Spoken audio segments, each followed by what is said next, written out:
کیونکہ الحمرا اسے کچھ ایسا قابل دید محسوس نہیں ہوا تھا اور وہ بے خبر تھا کہ واپس ہوٹل تک کس طرح جائے۔ ماریانہ نے خود کو ایک گائیڈ کے طور پر متعارف کروا کر اپنی خدمات پیش کی جو برنی نے دل و جان سے قبول کر لی تھی۔ پھر وہ اکٹھے الحمرا کی عمارت میں داخل ہوئے تھے اور اکٹھے ہی باہر آئے، مگر اس بار ان کے درمیان رشتوں کی نوعیت بدل چکی تھی۔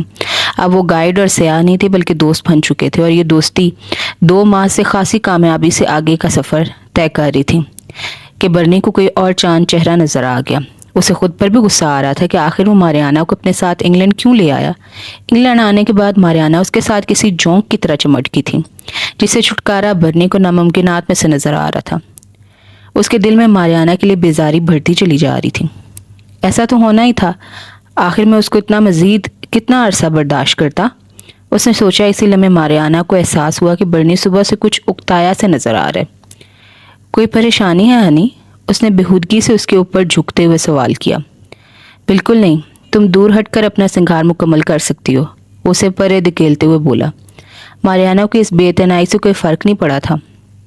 اس نے ڈریسنگ ٹیبل پر پڑا جوس کا گلاس اٹھا کر چسکیاں لینی شروع کر دی تھی۔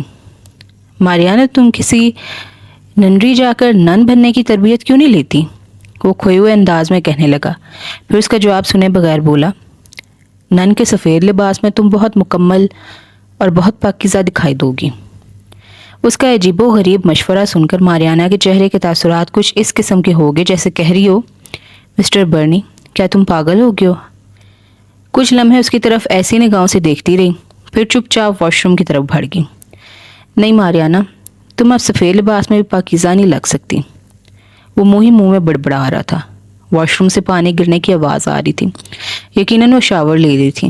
وہ کچھ لمحے دروازے کی طرف دیکھتا رہا، پھر اس نے دل ہی دل میں حتمی فیصلہ کر لیا تھا۔ وہ موبائل پر کوئی نمبر پش کرنے کے بعد بات کر رہا تھا، پھر اس نے لباس تبدیل کیا۔ بال بنانے پر پرفیوم اسپرے کرنے کے بعد وہ اس اپارٹمنٹ کو چھوڑنے کے لیے بالکل تیار تھا، لیکن اس سے پہلے اسے ماریانہ کو فارغ کرنا تھا۔ وہ سابقہ پوزیشن میں بیٹھ کر ماریانہ کے آنے کا انتظار کرنے لگا۔ کچھ لمحے انتظار کے بعد وہ آگے اور اب پہلے سے بھی زیادہ خطرناک لباس میں تھی۔ اس کے جسم پر پانی کے ننھے ننھے قطرے چمک رہے تھے، مگر برنی کو ان میں کوئی کشش محسوس نہیں ہوئی تھی۔ ماریانہ، تمہاری ماں کا فون آیا تھا، وہ تم سے ملنے کے لیے بہت بے چین ہے۔ میرا خیال ہے تمہیں اسے ملنے کے لیے آج ہی واپس اسپین چلے جانا چاہیے۔ وہ بہت مطمئن انداز میں کہنے لگا۔ ماریانہ کو اس بیزاری کی وجہ سمجھ میں آ چکی تھی۔ اس نے برنی کو یہ بتانے کی کوشش نہیں کی کہ اس کی ماں اس کے بچپن میں مر چکی تھی۔ اس کے برعکس وہ کہنے لگی، وہ سب تو ٹھیک ہے، مگر مجھے ابھی ممی کے لیے شاپنگ کرنی ہے، گفٹ خریدنا ہے۔ اس کا اطمینان قابل دید اور قابل داد تھا۔ برنی اس کی بات سن کر مسکرایا جیسے کہہ رہا ہو، میں پہلے ہی جانتا تھا۔ سب ٹھیک ہے، تمہیں سب شام سے پہلے مکمل کر لو، کیونکہ میں شام کے لیے تمہاری بکنگ کروا چکا ہوں، اس نے خاصی سردمہری سے کہا۔ اس کے بعد اس نے والیٹ کھول کر تمام کرنسی نوٹ نکالے اور بغیر گنے ماریانہ کے قدموں کے قریب پھینک دیے۔ والیٹ کو دوبارہ پاکٹ میں رکھنے کے بعد وہ جانے کے لیے تیار تھا، لیکن اس سے پہلے وہ ماریانہ سے اپارٹمنٹ کی چابی لینا نہیں بھولا تھا۔ وہ بے حد پریشان تھی۔ یقیناً اس جیسی لڑکی کے لیے بات پریشان کن تھی۔ اتنے بڑے شہر میں کوئی بھی ایسا نہیں تھا جسے وہ اپنا کہہ سکتی اور اپنی پریشانی شیئر کر سکتی۔ 4 ماہ پہلے وہ بیاہ کر پاکستان سے آئی تھی۔ کمال اس کا شوہر پچھلے 5 سال سے یہاں مقیم تھا اور فاتین کے گھر والوں کے لیے یہی بات کافی تھی۔ انہوں نے بغیر کسی چھان بین کے اپنی بیٹی کا ہاتھ اس شخص کے ہاتھ میں دے دیا تھا۔ فاتین کے ساتھ وہی ہوا تھا جو اس قسم کی شادیوں کے نتیجے میں اکثر ہوتا ہے۔ کمال بلا کا نکھٹو آرام پسند اور کرپٹ انسان تھا۔ شراب اور شباب یہی 2 چیزیں تھیں جو کمال کی زندگی کا بنیادی مقصد تھیں، اور انہی 2 چیزوں کے لیے وہ پاکستان سے فاتین جیسی بدو لڑکیوں کو بیاہ کر لایا تھا۔ یہی وجہ تھی کہ فاتین کا مزاج اپنے شوہر سے بالکل بھی نہیں مل پایا تھا۔ پچھلے 4 ماہ کی رفاقت میں وہ یہ بات بخوبی سمجھ چکی تھی کہ کمال کے نزدیک ہر بات چھوڑو، رہنے دو، بھول جاؤ، دفع کرو کے سوا کچھ بھی نہیں تھی۔ خواہ یہ اس کا اپنا مسئلہ ہو یا کسی اور کا، وہ ہر بات کو یوں ہی چٹکیوں میں اڑا دیا کرتا تھا۔ فاتین کو ایک خدشہ بھی تھا کہ کمال اس کی پریشانی سے آگاہ ہونے کے بعد اس کا مذاق اڑائے گا، اسے جی بھر کے تانے دے گا اور پھر تہمت لگانے سے بھی باز نہیں رہے گا۔ اس صورت میں پاکستان اس کی فیملی تک پہنچ سکتی تھی، جو فاتین کو قطعاً منظور نہیں تھا۔ وہ سمجھ نہیں پا رہی تھی کہ وہ اس مسئلے کو کس طرح حل کرے۔ اس نے بہت دن بعد بہت دل سے حسن بھائی کو یاد کیا تھا، جو تھے تو اس کے کزن مگر بالکل دوست کی طرح وہ اس کے مسائل حل کر دیا کرتے تھے۔ اسے یقین تھا کہ اگر اس کی شادی کے وقت آسٹریلیا میں نہ ہوتے تو یقیناً اس کی زندگی آج سے بہت مختلف ہوتی۔ وہ یہاں کمال جیسے شوہر کے ساتھ زندگی گزارنے کے بجائے پاکستان میں ایک مطمئن زندگی گزاری ہوتی۔ یہاں اس کا کوئی بھی ایسا خاص واقف کار نہیں تھا جسے دوست کا نام دے کر وہ اپنا دل ہلکا کر لیتی۔ لے دے کر ایک سجاتا اور ماتھی تھی جس کے ساتھ اس کی تھوڑی بہت ہیلو ہائی تھی، لیکن وہ انڈین تھی اور فاتین کے ذہن میں خیال بہت پختہ تھا کہ انڈین خاص قابل بھروسہ نہیں ہوتے۔ اس کی فیلو ورکر میں بیشتر خواتین کا تعلق انڈیا سے تھا۔ اس سے پہلے وہ ایک ڈپارٹمنٹل سٹور میں بطور سیلز گرل کام کر رہی تھی اور اپنی جاب سے خاصی مطمئن بھی تھی، مگر کمال کے سٹور کے مالک سے سیلری پیکج پر خاصے گرما گرم بحث کے نتیجے میں اسے اس جاب سے ہاتھ دھونا پڑے تھے۔ پھر کمال کی کوششوں سے اسے ایک انڈین ریسٹورنٹ میں ویٹریس کی جاب مل گئی تھی۔ اسے یہاں کام کرتے ہوئے ابھی 1.5 ماہ ہی ہوئے تھے۔ بے حد وقت کے بعد وہ اس جاب کے مزاج کو سمجھ پائی تھی۔ یہ کام کرتے ہوئے عزت نفس کو خاصی ٹھوکروں کا سامنا کرنا پڑتا تھا۔ کسٹمر کے اشارے پر دوڑ کر جانا، آرڈر لینا، سرو کرنا، پھر بل وصول کرنا اور سب سے آخر میں زیادہ ٹپ لینے کی خاطر بے وجہ مسکراتے رہنا اور بے تک کے سوالوں کے جواب دینا، یہ سب اسے قطعی ناپسند تھا۔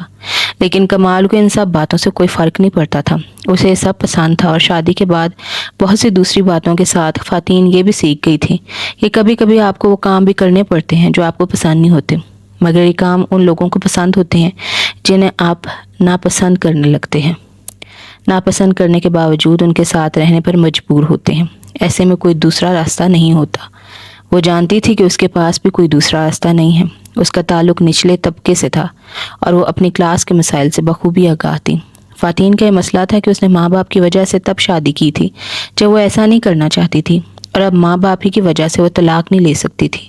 حالانکہ وہ دل سے ایسا کرنا چاہتی تھی، لیکن اس وقت اصل مسئلہ اس کا اور کمال کا تعلق نہیں تھا، بلکہ مسئلے کا تعلق ایک تیسرے شخص سے تھا جسے فاتین سرے سے جانتی ہی نہیں تھی۔ اس نے تمام ہال میں نظر دوڑائی تھی، مگر مطلوبہ چہرہ اسے اب بھی نظر نہیں آیا تھا۔ آج مسلسل 5واں دن تھا اسے یہاں سے نامراد لوٹتے ہوئے، لیکن پھر بھی وہ مایوس نہیں تھا۔ وہ کبھی بھی مایوس نہیں ہوا تھا۔ یہ چیز گویا اس کی فطرت میں ہی نہیں تھی۔ یہی وجہ تھی کہ اسے زندگی میں ناکامی کا منہ بہت کم ہی دیکھنا پڑتا تھا۔ اس نے بہت مطمئن اور بہت آسودہ زندگی گزاری تھی، ہر چیز حسب منشا حاصل کی تھی۔ شادی کے بارے میں اس کے خیالات باقی یورپینز جیسے ہی تھے۔ وہ اپنی زندگی کو شادی جیسا فل سٹاپ لگا کر ختم نہیں کرنا چاہتا تھا۔ اس کی 32ویں سالگرہ گرل فرینڈز کے ساتھ ہی گزری تھی۔ لڑکیوں کا اصول اس کے لیے کبھی بھی مسئلہ نہیں رہا تھا۔ وہ مائکروسافٹ انجینئر تھا، پھر اس کو اپنے نانا کی طرف سے ٹھیک ٹھاک دولت ملی تھی۔ ماریانا کو رخصت کرنے کے بعد وہ بہت دن سے اکیلا رہ رہا تھا، اور اس بات کو بھی اب خاصے دن گزر چکے تھے۔ یہ اس کے ساتھ پہلی مرتبہ ہوا تھا کہ اتنے ڈھیر سارے دن بغیر کسی گرل فرینڈز کے گزرے ہوں۔ اس کی وجہ دراصل وہ ویٹریس تھی جو اسے انڈین ریسٹورنٹ میں مل رہی تھی جب وہ اور ماریانا ڈنر کے لیے وہاں گئے تھے۔ برنی نے پہلی بار اسے دیکھا تو دیکھتا رہ گیا تھا۔ اس نے اسی روز ماریانا کو واپسی کا رستہ دکھا دیا تھا۔ اس کے فوراً بعد ریسٹورنٹ آیا تھا، مگر ویٹریس نظر نہیں آئی تھی۔ وہ اس روز آف ہو چکی تھی۔ اگلے روز برنی جان بوجھ کر وہاں نہیں گیا تھا تاکہ اپنے دل میں اس کے لیے موجود جذبات کی شدت کو جان سکے۔ تیسرے روز بھی وہ خود کو سمجھاتا رہا تھا کہ مجھے آج نہیں جانا، مگر جانے کیسے؟ وہ خود بخود کسی غیر مرئی قوت کے زیر اثر وہاں پہنچ گیا تھا۔ آفس سے وہ گھر جانے کے لیے نکلا تھا۔ اس نے کیتھی کو ڈنر کے لیے انوائٹ بھی کر لیا تھا، مگر پتہ نہیں کیسے وہ گھر جانے کے بجائے اسی ریسٹورنٹ میں پہنچ گیا تھا۔ اسی روز پہلی مرتبہ اس نے اس ویٹریس سے بات کی تھی۔ اگرچہ وہ گفتگو اتنی خوشگوار نہیں تھی، مگر اس تلخ گفتگو نے بھی برنی کے موڈ کو خاصا خوشگوار کر دیا تھا۔ اس کے کافی کے آرڈر کے جواب میں وہ 7 منٹ میں ہی کافی لے کر حاضر ہو گئی تھی۔ برنی نے اسے بیٹھنے کے لیے کہا، مگر اس نے انکار کر دیا۔ لیکن اسی دوران ریسٹورنٹ کا مینیجر ادھر آ گیا۔ اس کے ایک دفعہ گھور کر دیکھنے پر وہ چپ چاپ برنی کے ساتھ بیٹھ گئی۔ جب میں نے پہلی مرتبہ تمہیں دیکھا تھا تو تم ویٹریس کا لباس تبدیل کر کے گھر جا رہی تھی۔ مجھے یاد ہے تم وائٹ کلر کا عجیب سا گاؤن پہنے ہوئے تھی، جس طرح کا گاؤن ننس پہنتی ہیں۔ تم بہت اچھی لگ رہی تھی، اتنی اچھی کہ میں نے تمہیں دیکھتے اپنی گرل فرینڈ کو بائے کہہ دیا تھا، اور وہ اسے بتانے لگا جبکہ وہ اس کی بات کاٹ کر منمنائی، آئی ایم سوری سر، مجھے ادھر سے کوئی بلا رہا ہے۔ برنی نے نظر اٹھا کر اس سے دیکھا، پھر مینیجر کو اشارہ کر دیا تھا، جس کا مطلب تھا کہ وہ اس ویٹرس کو مزید کچھ دیر اپنے ساتھ دیکھنا چاہتا ہے۔ اسے مینیجر کی طرف سے کیری آن کا اشارہ مل گیا تھا، وہ مزید پھیل گیا۔ تم آج شام کو کیا کر رہی ہو؟ اس سوال پر وہ ہراساں ہو گئی تھی۔ وہ ایک جھٹکے سے اٹھی اور پھر تقریباً بھاگتی ہوئی لاؤنج سے باہر نکل گئی تھی۔ اس کے بعد یہ برنی کا روز کا معمول بن گیا تھا۔ وہ اس ریسٹورنٹ میں جاتا، کبھی چائے، کبھی کافی اور کبھی کبھار کھانا بھی کھا لیتا، لیکن اس دوران اس نے ایک مرتبہ بھی اسے مخاطب کرنے کی کوشش نہیں کی تھی۔ وہ صرف اس بات پر اصرار کرتا کہ اسے صرف وہی سرو کرے اور ان لمحات میں اسے اپنی نظروں میں فوکس رکھتا، جس سے وہ بہت کنفیوز ہو جاتی تھی۔ اس کے چہرے کا رنگ ہی تبدیل ہو جاتا تھا۔ اس حالت میں وہ برنی کو اور بھی خوبصورت لگنے لگتی تھی۔ وہ ایشین تھی، لیکن اس کا رویہ باقی ایشیائی لڑکیوں سے خاصا مختلف تھا۔ شاید یہی اس کی انفرادیت برنی کو متوجہ کر رہی تھی۔ اس روز بھی وہ اسے یوں ہی مخاطب کر بیٹھا، ہے ہنی، تم آج فارغ کب ہو رہی ہو؟ میرے ساتھ لنچ کرنا پسند کرو گی؟ اس کا موڈ بہت خوشگوار تھا، مگر اپنے مقابل کھڑی ہستی کے جواب نے اس کا موڈ خاصا خراب کر دیا تھا۔ اسے انکار کر کے وہ چپ چاپ سینڈوچز اور کافی ٹیبل پر رکھنے لگے۔ اتنے لاتعلق انداز نے برنی کو مزید تاؤ دلا دیا۔ اس نے ایک دم اس کا ہاتھ پکڑ لیا۔ یہ یہاں بہت عام سی بات تھی، لیکن برنی کی اس حرکت نے جیسے اسے کرنٹ لگا دیا تھا۔ وہ بدک کر پیچھے ہٹی، لیکن برنی نے اسے دھکیل کر سامنے والی چیئر پر بٹھا دیا۔ اس وقت ریسٹورنٹ میں بہت ہی کم لوگ بیٹھے تھے، اور جو بیٹھے تھے وہ سستانے میں مصروف تھے۔ اگر لوگ نہ بھی سستا رہے ہوتے تب بھی برنی کو کسی کا ڈر نہیں تھا۔ تم سمجھتی کیا ہو خود کو؟ میں پچھلے کئی دنوں سے تمہارے لیے خوار ہو رہا ہوں، اور تم کو میری طرف مسکرا کر دیکھنے کی بھی روادار نہیں ہو۔ آخر چاہتی کیا ہو تم؟ انداز جتنا جارحانہ تھا، الفاظ اتنے مشفقانہ، لیکن اس کے باوجود اس کی آنکھوں میں موٹے موٹے آنسو چمکنے لگے، اور پھر دیکھتے ہی دیکھتے آنسو گالوں پر پھیلنے لگے۔ برنی کے لیے صورتحال خاصی غیر متوقع تھی۔ اس کے سامنے بالکل ڈھیلا ہو کر بیٹھ گیا۔ میں اتنا برا تو نہیں ہوں ڈارلنگ، وہ چہرے پر ہاتھ پھیرتے ہوئے کہنے لگا۔ وہ خاموش بیٹھی تھی، آنسو پیتی رہی۔ برنی نے کچھ لمحے اس کی طرف دیکھا، پھر ایک دم چیئر سے اٹھتے ہوئے بولا، اوکے، اب باقی معاملات میرے گھر میں طے ہوں گے۔ کل ویکینڈ ہے اور کل میں تمہیں یہیں سے پک کروں گا۔ کل اسی وقت، یاد رکھنا۔ پھر وہ وہاں رکا نہیں تھا، بلکہ واپس آ گیا تھا۔ اگلے روز کہے گئے وقت پر وہاں موجود نہیں تھی، بلکہ وہ سرے سے ہی وہاں موجود نہیں تھے ریسٹورنٹ میں، اور اگلے دن 5 دن وہ اسے نظر نہیں آئی تھی۔ وہ روز وہاں جاتا تھا اور اسے وہاں نہ پا کر واپس آ جاتا تھا۔ اس کی غیر حاضری اب اسے پریشان کرنے لگی تھی۔ اپنے جذبات کو پہچاننا خود اس کے لیے بھی مشکل ہو رہا تھا۔ اگر وہ لڑکی شروع سے ہی مجھے قطعی انکار کر دیتی تو میں کبھی بھی اس کے پیچھے دوبارہ نہ جاتا، وہ بار بار خود کو سمجھاتے ہوئے یہی کہتا، لیکن یہ بھی ایک حقیقت تھی کہ اس ویٹریس کے لیے وہ جو کچھ محسوس کر رہا تھا، اس سے پہلے کبھی بھی کسی لڑکی کے لیے اس نے ایسا محسوس نہیں کیا تھا۔ وہ سگریٹ سلگاتے ہوئے استقبالیہ کی طرف چلا آیا تاکہ اس کے بارے میں معلومات اکٹھی کر سکے۔ سجاتا، وہ آ گیا ہے، اس نے سجاتا کے کان میں تقریباً گھستے ہوئے کہا تھا۔ سجاتا نے اس کی بات پر مڑ کر تمام ہال میں نظر دوڑائی، پھر ایک ترہم آمیز نظر اس پر ڈالی۔ وہ کوئی مینڈک نہیں ہے اور تم کوئی مکھی نہیں ہو جسے وہ منہ کھولتے ہی نکل دے گا۔ عام سا ایک آدمی ہے جسے تمہاری بہادری نے ہرکلیس بنا دیا ہے۔ وہ سرونگ ٹرے کو کاؤنٹر پر رکھتے ہوئے بولی، پھر جب اس کے چہرے پر نظر پڑی تو ایک دم نرم پڑ گئی۔ ریلیکس فینی، فکر والی کوئی بات نہیں ہے، یہاں یہ سب چلتا ہے۔ تم یہ برتن لے کر کچن میں چلو، میں اس سے بات کرتی ہوں۔ وہ اسے تسلی دیتے ہوئے آگے بڑھ گئی۔ وہ دل سے فاتین کی مدد کرنا چاہتی تھی۔ اس کی فاتین سے اچھی دوستی ہو گئی تھی۔ اس سے پہلے فاتین کے بارے میں اس کی رائے کچھ زیادہ اچھی نہیں تھی۔ وہ اسے سڑیل اور بدمزاج سمجھتی تھی۔ فاتین کے لیے دیے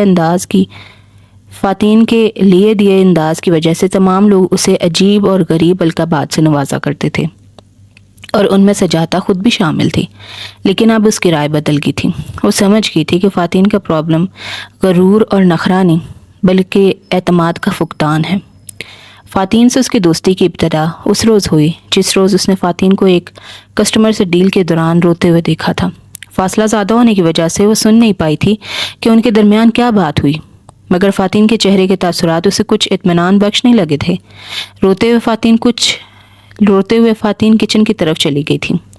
سجاتا اس وقت اس کے پاس جانا چاہتی تھی، مگر ایک کسٹمر کے بلانے پر وہ اس کی طرف متوجہ ہو گئی۔ فارغ ہو کر جب وہ دوبارہ کچن کی طرف آئی تو اپنا یونیفارم تبدیل کر کے گھر جانے کو تیار تھی۔ سجاتا کے استفسار پر اس نے صرف اتنا بتایا کہ وہ اپنے گھر والوں کو بہت مس کر رہی ہے۔ جو پاکستان میں مقیم ہیں، اسی وجہ سے ڈیوٹی کے دوران رو پڑی تھی۔ سجادہ کو اس کی بات کا یقین نہیں آیا تھا، مگر اس نے فاتین سے مزید کچھ نہیں پوچھا۔ اگلے دن فاتین غیر حاضر تھی اور پھر 5 دن گزر گئے مگر ڈیوٹی پر نہیں آ رہی تھی۔ سجادہ نے سوچا تھا کہ وہ فاتین کے فلیٹ جا کر اس کے احوال دریافت کر کے آئے گی، لیکن اس سے پہلے ایک اور شخص نے آ کر اس سے فاتین کے بارے میں استفسار کیا۔ اس شخص کے لہجے میں چھپی بے چینی نے سجادہ کو حیران کر دیا تھا۔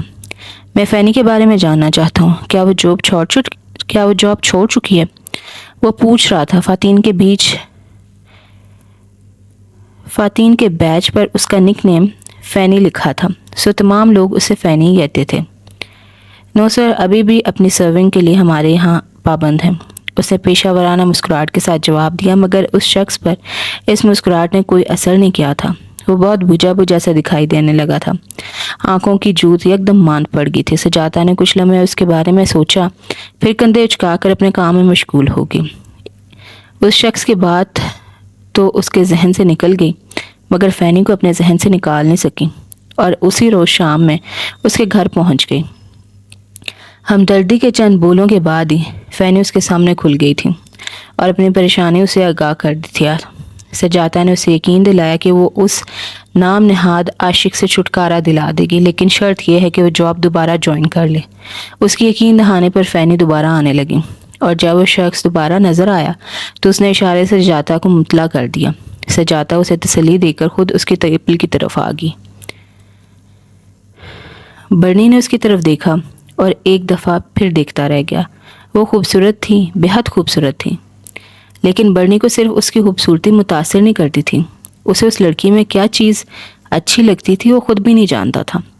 کبھی لگتا ہے اس کے سیاہ بال اپنی طرف بلاتے ہیں، کبھی لگتا ہے یہ ساحرانہ آنکھوں کا کمال ہے، اور کبھی اس کا خوبصورت سراپا تمام نمبرز لے جاتا ہے، لیکن وہ اس لڑکی کو حاصل نہیں کر سکا تھا۔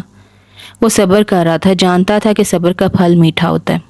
وہ اسے اتنی اچھی لگ رہی تھی جتنی وہ پہلے دن لگی تھی، اور اس کا رویہ اتنا ہی برا لگا جتنا کہ پہلے دن لگا تھا۔ برنی کو دیکھ کر اس کی آنکھوں میں عجیب سا خوف اور سراسیمگی پھیل گئی تھی، جسے دیکھ کر برنی کا دل چاہتا اسے جھنجھوڑ کر رکھ دے۔ یس سر، کچھ چاہیے آپ کو؟ اس کی سوچ ایک نامانوس آواز سے ٹوٹی۔ اس سے برا سا منہ بنا کر آنے والی کی طرف دیکھا اور منہ کا زاویہ اور بھی برا کر لیا۔ نہیں، اسی انداز میں اس نے جواب دیا۔ وہ اس ویٹرس کو فینی کے ساتھ بات کرتے دیکھ چکا تھا۔ اس سے بات کر کے وہ کچن کی طرف چلی گئی تھی۔ برنی کو یاد آیا کہ یہ وہی ویٹرس تھی جس سے اس کی غیر حاضری کے متعلق استفسار کیا تھا۔ میں فارغ ہوں، کیا کچھ دیر ادھر بیٹھ جاؤں؟ اس بات پر برنی نے کندھے اچکا کر لاتعلق سے انداز اپنایا، جیسے کہنا چاہتا ہو تمہاری مرضی۔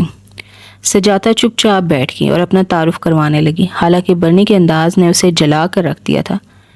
سنو، کیا تم نے اسے کچن میں رہنے کے لیے کہا ہے؟ برنی نے ایک دم پوچھ ڈالا۔ ہاں، وہ بہت آرام سے مان گئی کہ اس کے بغیر کوئی چارہ نہیں تھا۔ میرا نہیں خیال کہ اس کا کوئی فائدہ ہے، میری سمجھ میں نہیں آ رہا کہ وہ میرے ساتھ اس طرح کیوں کر رہی ہے۔ وہ دونوں بازو ٹیبل پر پھیلا کر اطمینان سے بولا۔ وہ تمہیں کچھ خاص پسند نہیں کرتی، سجادہ نے بہت ملائمت سے کہا۔ میں جانتا ہوں، پھر تم اسے ہراساں کیوں کرتے ہو؟ اس نے بھویں اچکائی۔ اس لیے کہ میں اسے پسند کرتا ہوں اور یہ بات وہ جانتی ہے۔ اس نے رک کر سانس لی، پھر مزید گویا ہوا۔ مس سجادہ، میں کوئی عام آدمی نہیں ہوں۔ اگر تم یا تمہاری دوست یہ سمجھتی ہے کہ مالی طور پر کوئی کمزور اسامی ہو تو تم لوگ غلطی پر ہو، ایسا قطعی نہیں ہے۔ میں اسے بہت ساری رقم… مسٹر برنی، تم اپنا منہ بند کرو، وہ اس کی بات کاٹ کر تیزی سے بولی۔ وہ کوئی ایسی ویسی لڑکی نہیں ہے، ضرورت مند بھی نہیں ہے کہ تم اپنی پیشکش اس کے سامنے رکھ دو گے۔ میں کچھ نہیں جانتا اور جاننا چاہتا بھی نہیں ہوں۔ مجھے وہ اچھی لگتی ہے اور میں اسے حاصل کرنا چاہتا ہوں، میرے لیے یہی کافی ہے۔ وہ ایک دفعہ پھر توافق کرتے ہوئے بولا۔ کیا اس کو کوئی اور بوائے فرینڈ اس کے ساتھ ہے؟ نہیں، سجادہ قطعیت سے بولی۔ تو پھر وہ مجھے کیوں نظر انداز کر رہی ہے؟ وہ شادی شدہ ہے مسٹر برنی، سجادہ نے بہت دھیمی آواز میں اس طرح کہا جیسے شادی شدہ ہونا کوئی جرم ہو۔ دراصل اس ریسٹورنٹ میں جاب کے لیے غیر شادی شدہ ہونے کی شرط لازمی تھی، اس لیے فاتین نے یہ بات سب سے چھپا کر رکھی تھی۔ پھر کمال نے بھی اسے حقیقت بتانے سے سختی سے روک رکھا تھا۔ واحد سجادہ اس بات سے باخبر تھی۔ تو یہ بات ہے، کیا مسٹر ڈیلکس اس بات سے باخبر ہے؟ برنی نے مینیجر کا نام لیتے ہوئے گویا تب کا پتہ استعمال کیا تھا۔ سجاتا کے انداز سے وہ سمجھ گیا تھا کوئی اس راز کو راز رکھنے کی کوشش کر رہی ہے۔ کیا خیال ہے؟ مسٹر ڈیلکس اس بات کو سن کر بہت زیادہ خوش ہوں گے، بتا دوں؟ سجاتا کے خاموش رہنے پر وہ کمینگی سے بولا، پلیز مسٹر برنی، تم سمجھنے کی کوشش کرو اس کا شوہر بہت قدامت پسند ہے؟ کیا اسے اپنی بیوی کی تعریف اچھی نہیں لگے گی؟ میرا خیال ہے کہ ہر شوہر کو اپنی بیوی کی تعریف اچھی لگتی ہے اگر بیوی سچ مچ اتنی حسین ہو۔ تم سمجھتے کیوں نہیں ہو؟ وہ مسلمان ہے۔ مسلمانوں کے یہاں اس قسم کی دوستیاں نہیں ہوتی۔ وہ مسلمان ہیں، میں تو نہیں۔ میں کیوں اپنی خواہشات کو دباؤں؟ ٹھیٹ آدمی، وہ تمہارے ساتھ نہیں جا سکتی۔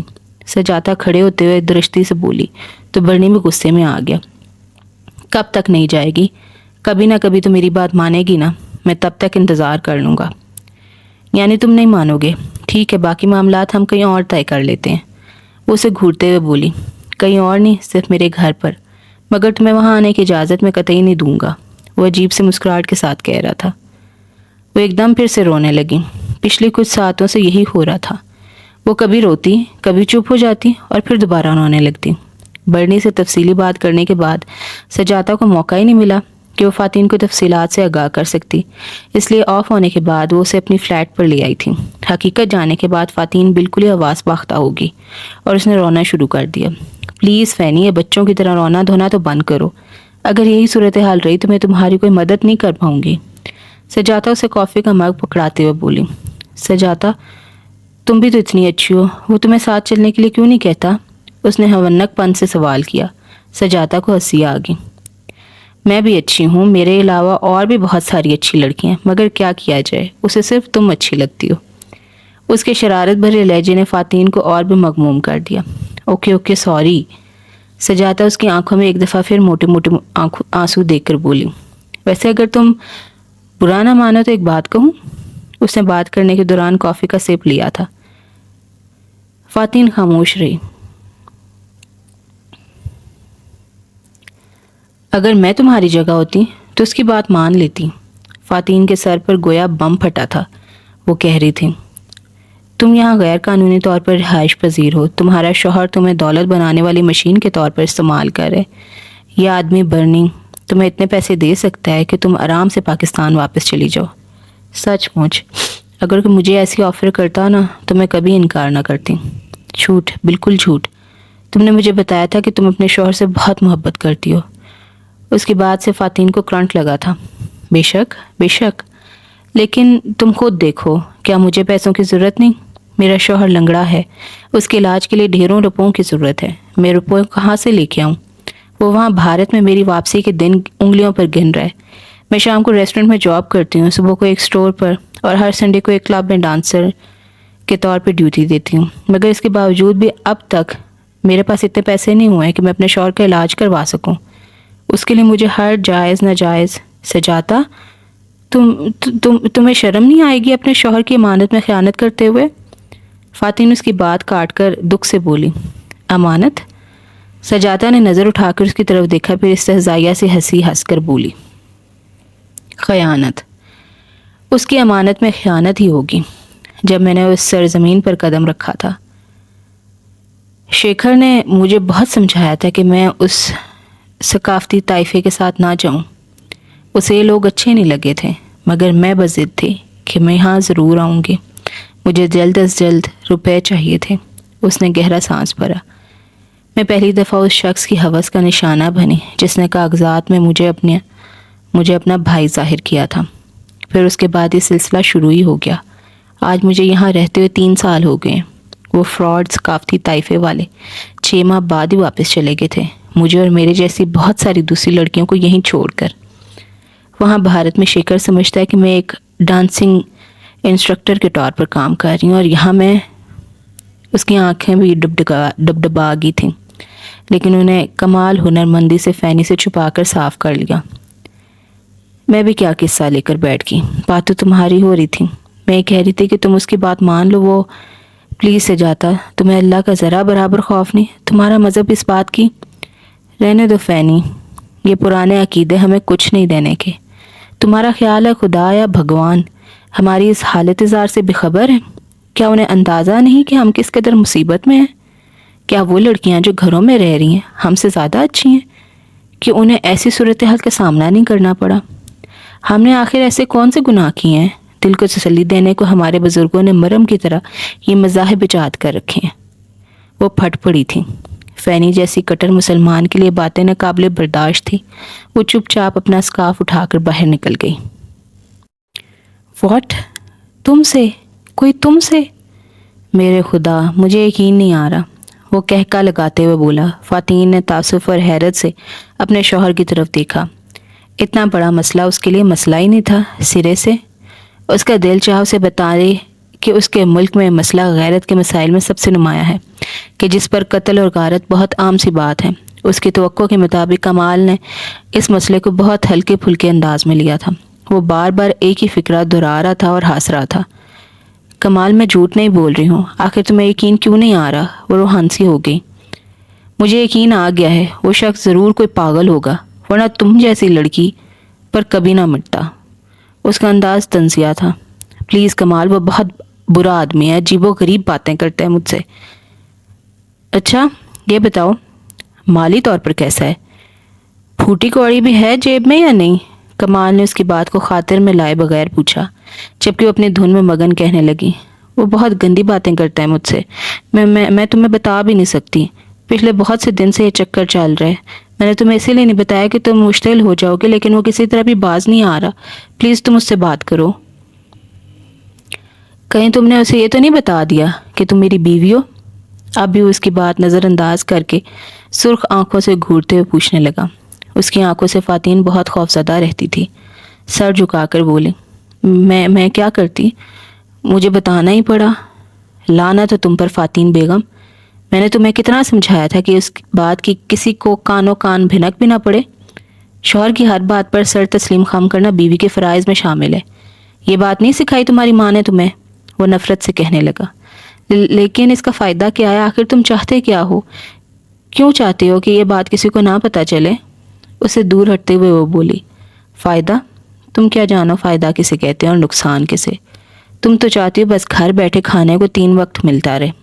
یاد رکھو یہ پاکستان نہیں انگلینڈ ہے، یہاں جو کمائی نہیں کرتا سڑک پر آ جاتا ہے۔ کمال کا غصہ کام نہیں ہو رہا تھا۔ فاتین کو محسوس ہوا وہ در پردہ وہی بات کہنے کی کوشش کر رہے جو سجادہ نے کھلے لفظوں میں اس سے کہی تھی۔ اس نے حیرت سے اس کی طرف دیکھا۔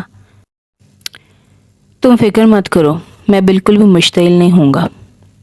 اس امید میں بھی نہ رہنا کہ میں اس شخص سے مل کر کوئی بات طے کرنے کی کوشش کروں گا۔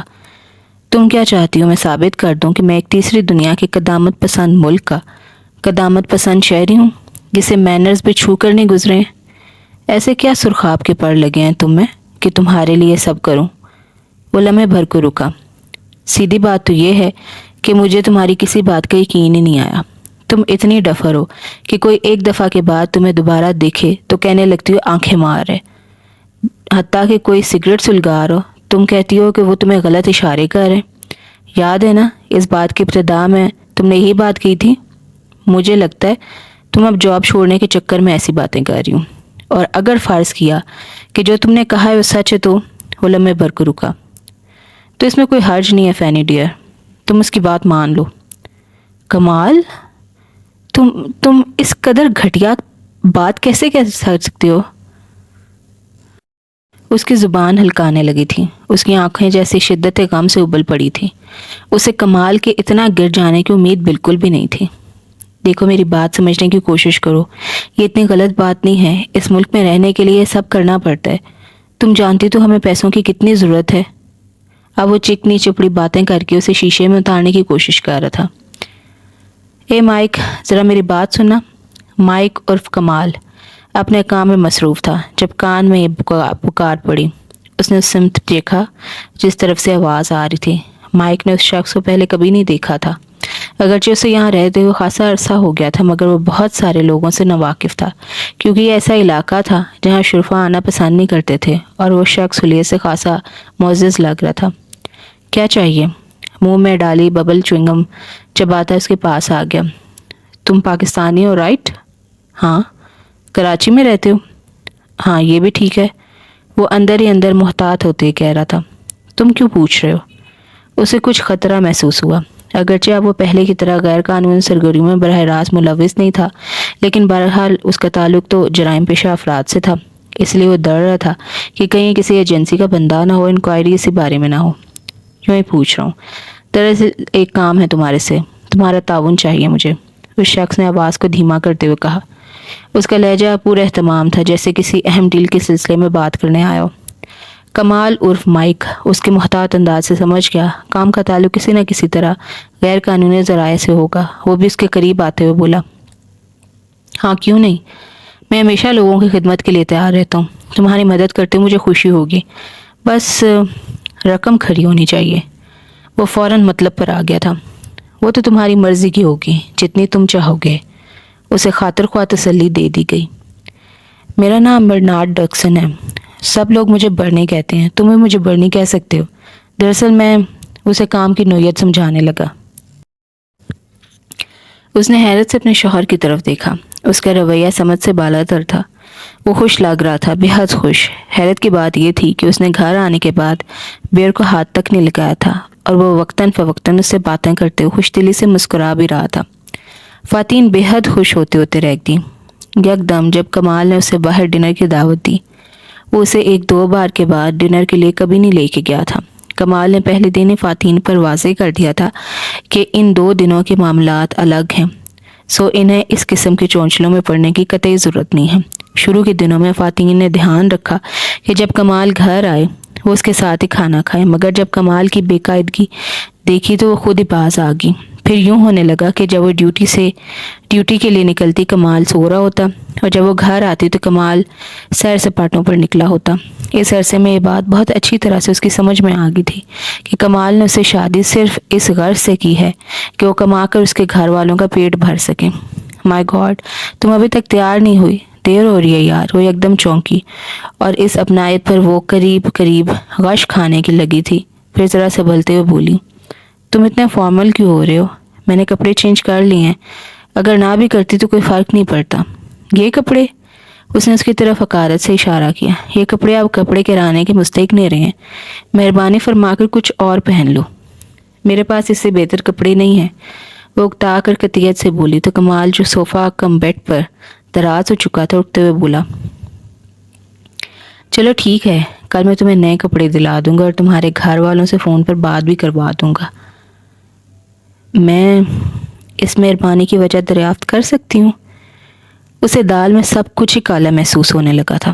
کم آن یار، تم کیا سمجھتے مجھے تمہارا احساس نہیں ہے؟ اگر مجھے روپوں کا پرابلم نہ ہو تو میں کبھی تم جیسی حسین عورت سے ایسے بات نہ کروں۔ ریسٹورنٹ پہنچتے تک وہ سارا رستہ اس سے اس قسم کی باتیں کرتا رہا تھا، لیکن فاتن کو اب ایسی باتیں متاثر نہیں کرتی تھی۔ اسے کمال سے اسی روز سے چڑ ہو گئی تھی جب اس نے اسے برنی کی آفر قبول کرنے کے لیے کہا تھا۔ اس کے ساتھ وہ آئی بھی اپنی غرض سے تھی، کیونکہ اتنی تھک چکی تھی کہ اب سینڈوچز بنانے کو بھی دل نہیں کر رہا تھا، لیکن ریسٹورنٹ آ کر بھی کھانا نصیب نہیں ہوا۔ کمال نے پہلے کولڈ ڈرنک آرڈر کی تھی، حالانکہ وہ انکار کرتی رہی، مگر کمال نے اس کی ایک نہ سنی۔ اس کا انداز ایسا تھا جیسے کسی کا انتظار کر رہو۔ کولڈ ڈرنک پی کر اسے بیٹھنے کا اشارہ کرتے خود باہر نکل گیا۔ فاتن اس کی ہٹ درمی پر دل کھول رہی تھی۔ چند منٹ بعد کمال نے اسے بھی باہر آنے کے لیے کہا۔ وہ ایک قیمتی گاڑی کے پاس کھڑا تھا۔ تم چاہو تو اس کے اندر بیٹھ سکتی ہو، وہ اسے آفر کرتے ہوئے بولا۔ لیکن یہ کس کی گاڑی ہے؟